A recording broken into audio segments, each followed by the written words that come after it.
Jadi saya ingin menyampaikan, pertama, Mulyono atau Jokowi adalah presiden terburuk yang dimiliki bangsa Indonesia.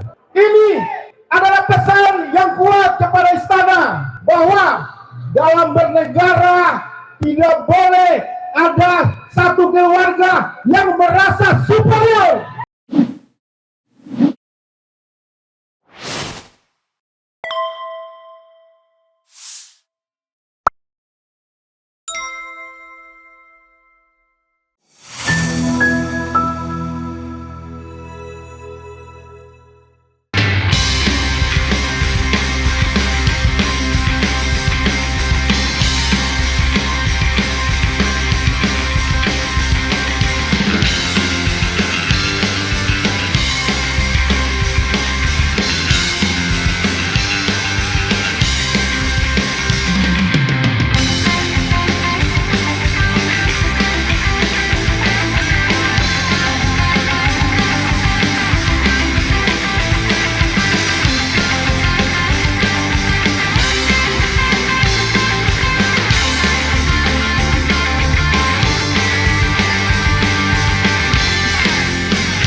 Terima kasih buat rekan-rekan sekalian, sahabat-sahabat, para pejuang keadilan. Saya atas nama inisiator acara sangat mengapresiasi kehadiran kawan-kawan semua di acara 1 Oktober sebagai gelombang pertama konsolidasi tokoh dan elemen rakyat untuk menuntut keadilan. Apakah saudara-saudara datang ke sini dengan satu tekad untuk melawan ketidakadilan? Kurang kuat. Apakah masih ada keberanian dari anak bangsa untuk menuntut keadilan? Dengan semangat ini, kita pastikan tanggal 20 Oktober nanti hak rakyat untuk mengadili rezim Jokowi.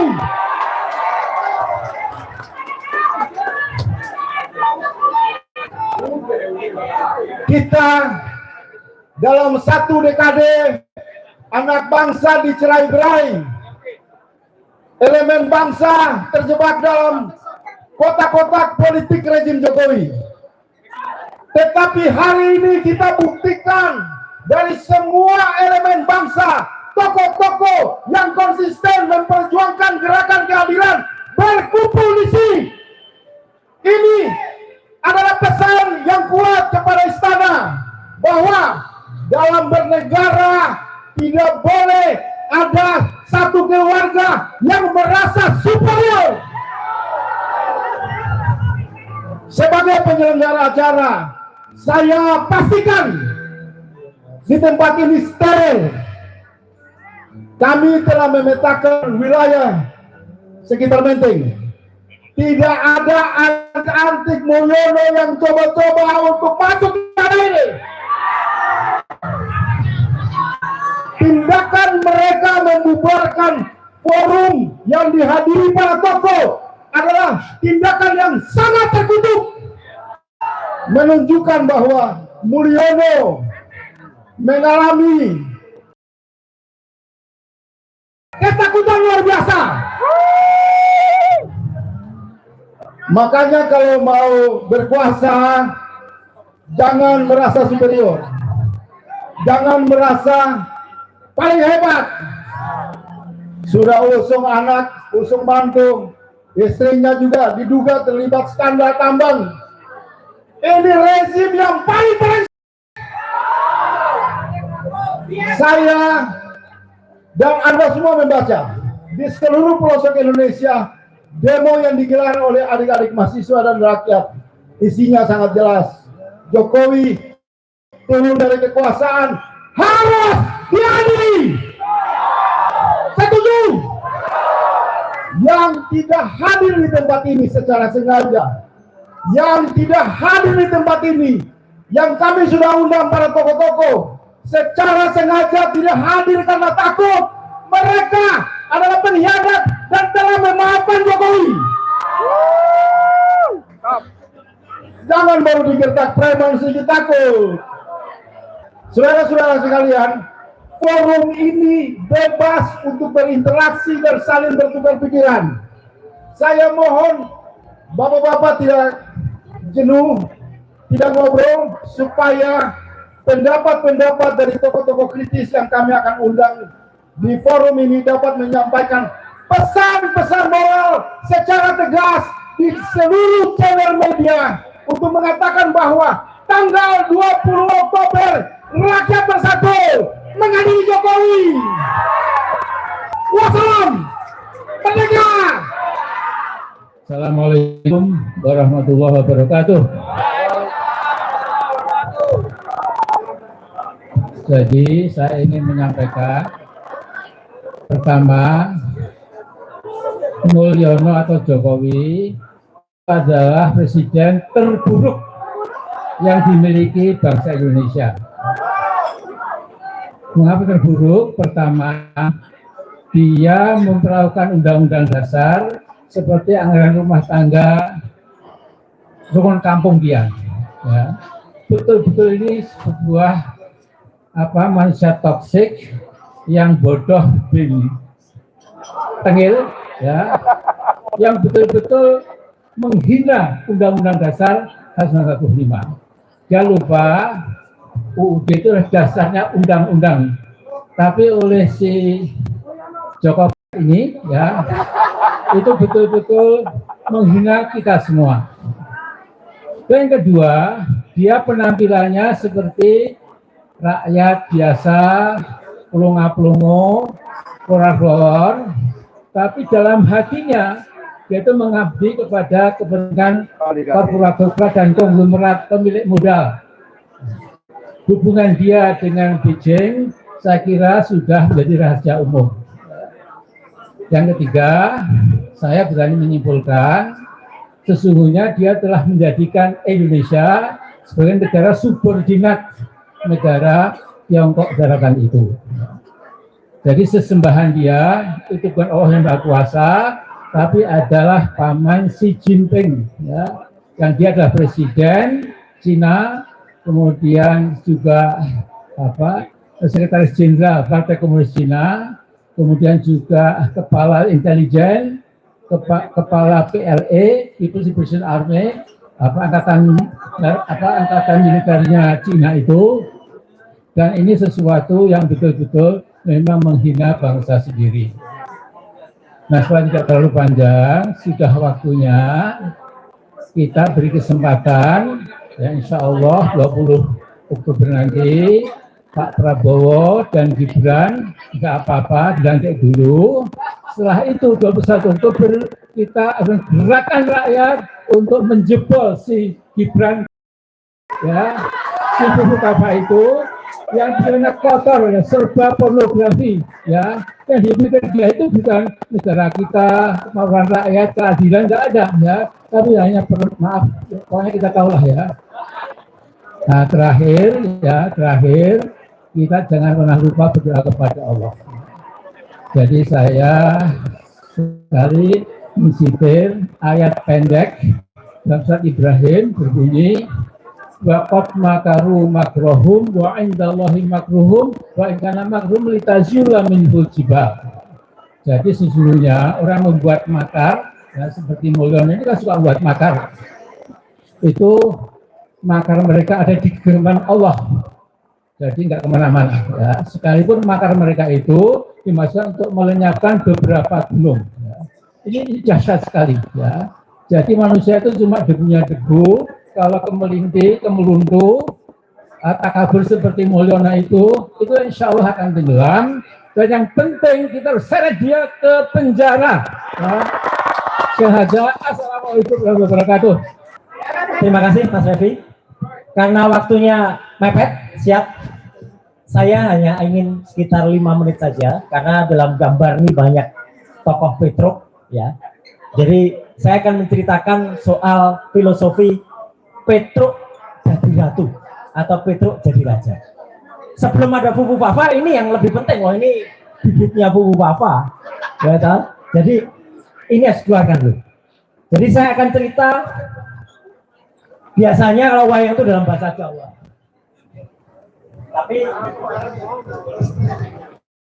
Tapi kali ini saya akan cerita dalam bahasa Indonesia biar gampang. Ucap kacerito, bumi terbang kancing, langit kelap-kelap, ing Oslo, sanes Solo, bukan Solo, tapi Oslo, ada sosok dekil, sosok hitam, jelek, elek, betul, yang kemudian diberi pencitraan yang luar biasa.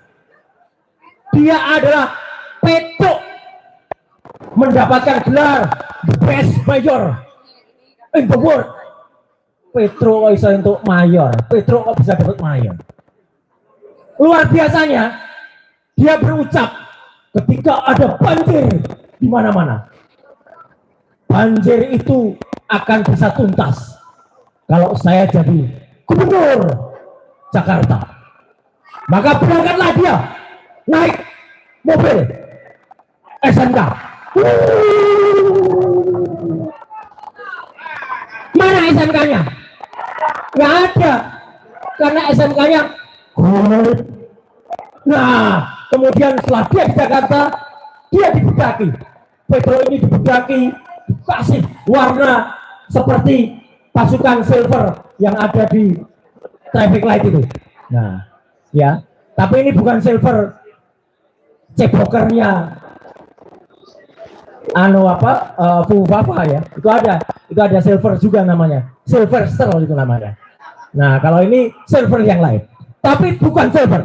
Dia kemudian setelah dibedaki, kemudian dia masuk, dan kalau wayang itu akan masuk menjadi sebuah lakon, namanya Gorong-Gorong.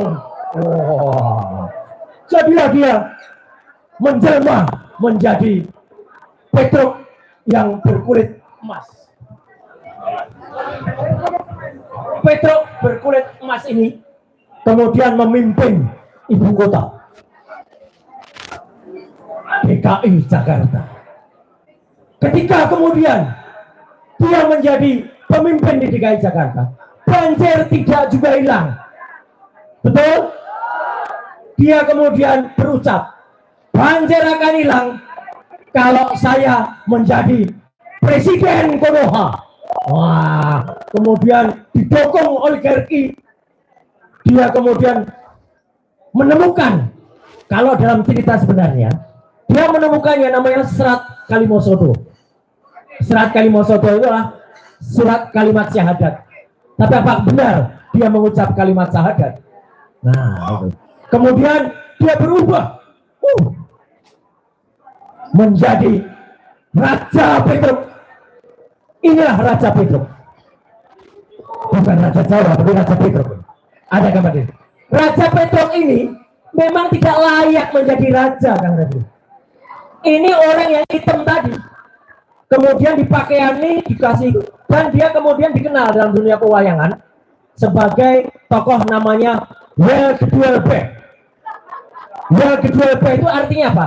Dia geduel, dia itu pakaiannya rapi, tapi rakyatnya cuek bebek.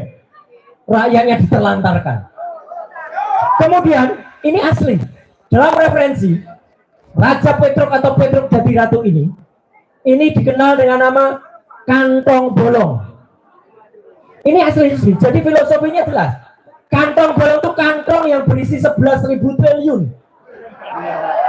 Betul? Bolong tapi nggak ada isinya. Satu-satunya cara untuk kemudian dalam cerita pewayangan menurunkan Petruk ini hanya satu cara. Tangkap sang Petruk, copot aji-aji di kepalanya. Jadi itu pesan moralnya. Mari kita copot kepala raja ini dari Raja Petruk, dan kemudian jadilah dia kemudian diadili. Sekian, terima kasih. Wassalamualaikum warahmatullahi wabarakatuh. Siap. Saudara-saudara sebangsa dan setanah air, kita berkumpul di sini untuk mengingatkan kita semua bahwa telah terjadi kerusakan yang luar biasa, kerusakan yang paling luar biasa dari rezim Mulyono ini, Joko Widodo ini, adalah rusaknya peradaban.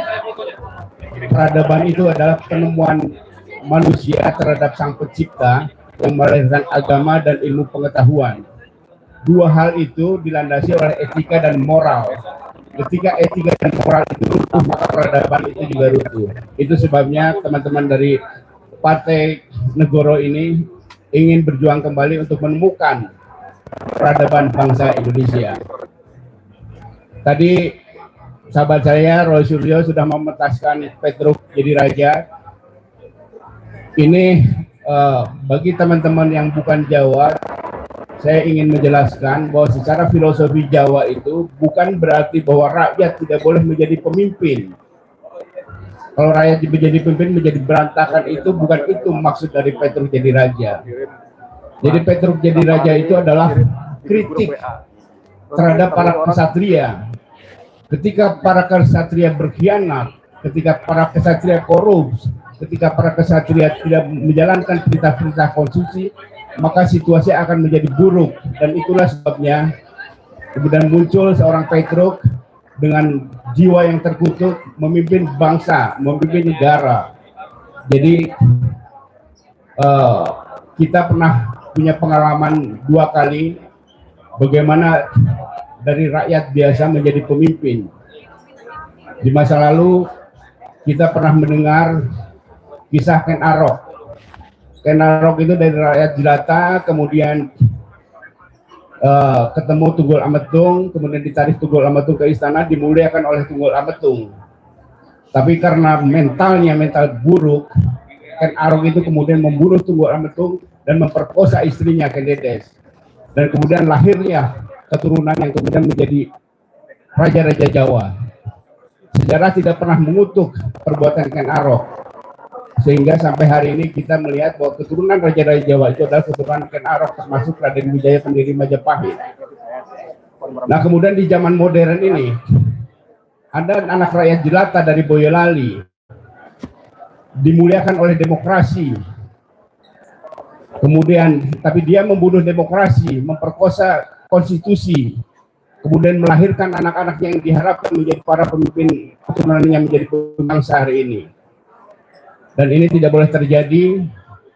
Karena itu kita semua di sini kalangan civil society harus tetap bersatu, karena ke depan kita akan mendapat pemerintahan yang baru yang kita belum tahu jenis kelaminnya seperti apa. Kalau civil society tetap kompak, dan kita akan berharap kita menjaga demokrasi, karena demokrasi ini penting, bukan sekedar mekanisme rekrutmen kepemimpinan, tapi demokrasi adalah budaya. Demokrasi dasarnya adalah bagaimana mengatur kehidupan berbangsa bernegara ini untuk masa depan. Jadi dasar demokrasi adalah untuk kepentingan masa depan. Jadi saudara-saudara sekalian,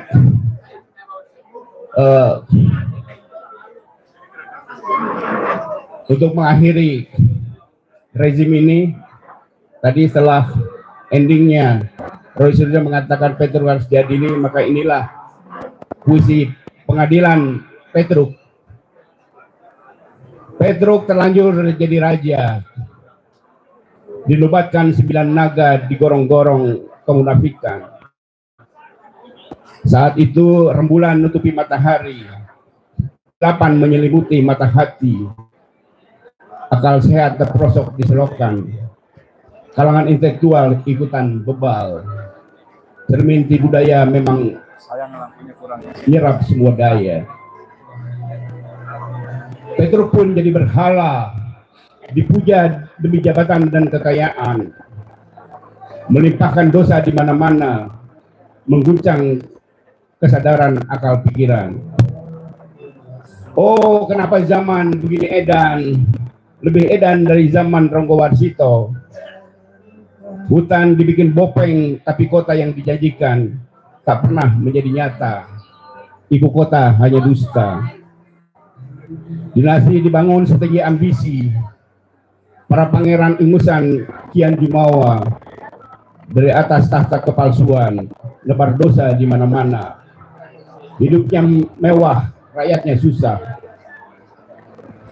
Superjet melesat nembus batas kesadaran, langit tersodok, langit runtuh. Tapi sekalipun langit runtuh, katamu, keadilan harus tetap ditegakkan. Doa orang-orang tertindas guncang aras.